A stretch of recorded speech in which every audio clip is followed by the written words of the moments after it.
Now, before we even get into this, drop a comment below on what you think you would rate this car based on the following, and it's gotta be out of 10. Exterior, interior, performance, and modification. Each one of those gets 10 total points. Drop a comment below what you would rate each of those categories and give me a score as to why you think this 2003 Audi S8 owned by Edgar with 72,000 keys should get that rating. Listen, the early 2000s were a little bit of a weird time for pretty much every car manufacturer. Japanese car manufacturers realized that they ran out of money. You had domestic car manufacturers just trying to keep up with things like the Cavalier.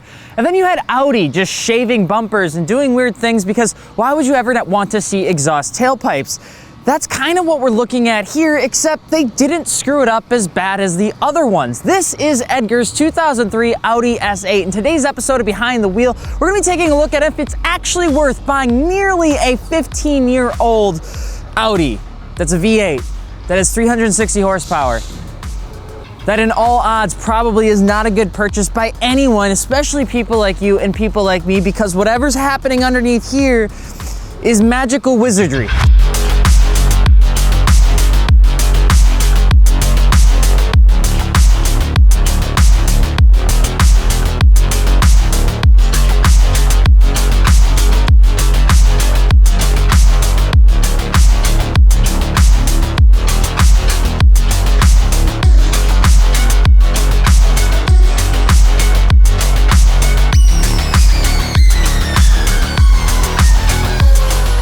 Now we're feeling a little bit like an early 2000s. We've got an early 2000 Audi key. We have an early 2000s key chain. I don't understand how a young adult can have this many keys. And we also have an early 2000s kitchen floor, which is very similar to what I had in my first house in 1918, which is very exciting, very smooth, very delicate. You know, you got the two compressors in the tank, but we're just really going period correct with this Audi. The license plate is perfect. Now, the one thing that I really do love about these early 2000s Audis is the fact that, and this is gonna sound a little weird, but it's that it's an early 2000s Audi. Everything about it is so just freaking nice. The only thing that you end up missing is, why does, that's not what I want. Go back in your home. Where's the cup? That's not a cup holder. We're good. Let's go on a drive. All right, so we're gonna turn it on. It turned on.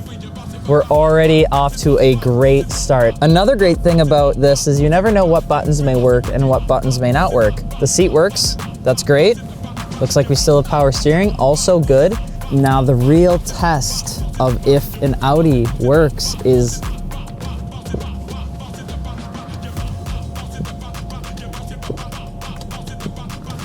how about this button?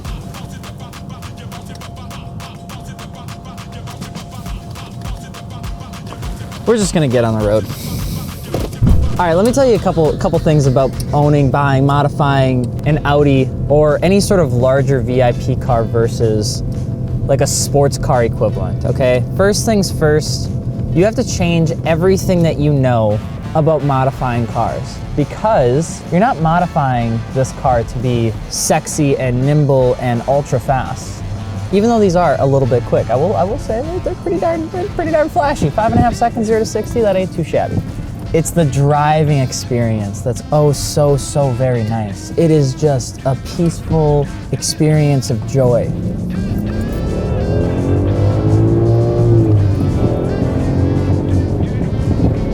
Like, oh, we're going the speed limit. So very quickly we were able to get up there, you know, 35 miles an hour, it was beautiful.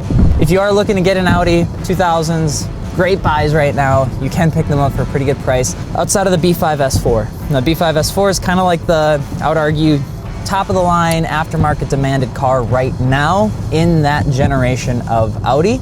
You are paying a premium for a car that will never treat you right. Fact.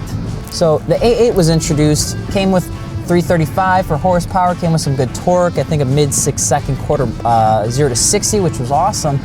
And then halfway through the D2 generation, they gave it an extra breath of fresh air. And boy, was it needed.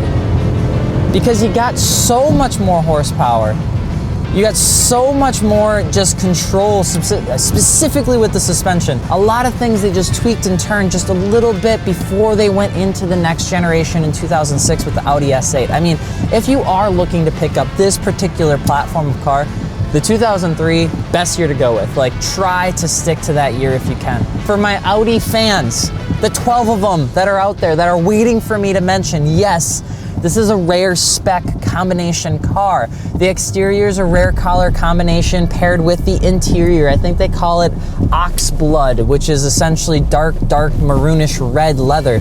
You got the good old leather dash. You got predominantly no cracks. You still got the good old early 2000s wood-ish interior, and above all else, you still get that classic Audi scratches everywhere. Handlebars, you got it over here on the buttons, because that's just how Audi do.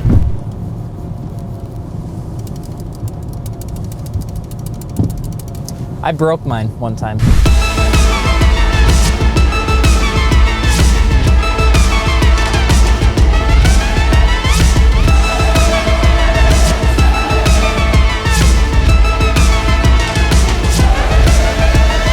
It has a sport mode. Keyword, it has a sport mode. Come on, Ford Escape, it's me versus you, baby. He looked. It just goes. Oh, that's a cop. Howdy do, speed limit sign man. See it? It's just how fast can I get up to the speed limit? The downshifting though is a little weak, which I would expect from an automatic car. If you are so keen on owning a manual car because you don't want to get made fun of because you're a junior or senior in high school and everybody thinks that a manual car is just what you need in life, don't buy this car. However, when you get to like 23, 24, and you show up to a car show in this while everybody else is showing up to car shows in 350Zs and some funky G35s, they're gonna think that you have the best taste in the whole wide world. Don't let the auto fool you. You're getting this car for everything else that the car gives you. It's the same turn. If you don't think I'm gonna bomb this turn as hard as humanly possible, you're out of your mind. More than you can afford, pal.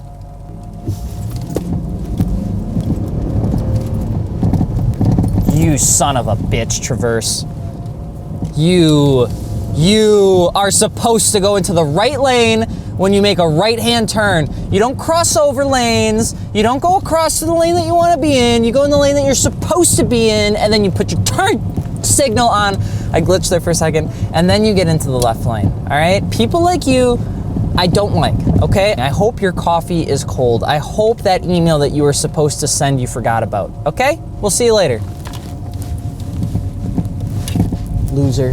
If you're actually wondering what powers this nearly 2-ton, actually I think it's almost, if not over, 2 tons of curb weight for an Audi S8. It is a V8 4.2 liter, which is actually a pretty good engine on the Audi side of the fence, because if you take a look, all of the wizardry that you actually need to work on in terms of reliability and the things that keep the car from exploding are in the front of the engine. Now this is super important because Audi decided to drink some Kool-Aid a couple years later and moved everything to the back of the engine, which made it nearly impossible to work on. It's still a 4.2, so you're gonna get this one with 360 horsepower. Now some of the early ones came with like 335, so it was a little bit more sluggish. This one's coming in a little bit at 360. It's gonna get you 0 to 60 in 5.5 seconds, which means you should be able to humiliate and embarrass just about anything on the road, especially for those kids that don't know what they're racing.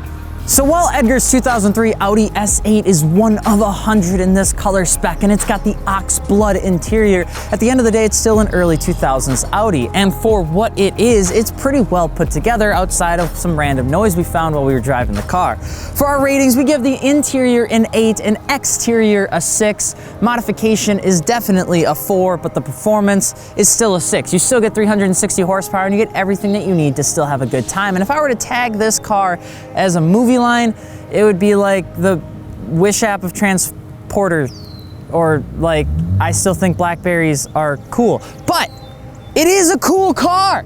All right, it's just makes a little bit of weird noise. But let us know what you think about the 2003 Audi S8 and what you think of Edgar's build. And of course, if you're looking for aftermarket wheels, tires, or suspension, be sure to check us out over at fitmentindustries.com. If you'd like us to review a car next and you're willing to put up with my terrible jokes, drop a comment.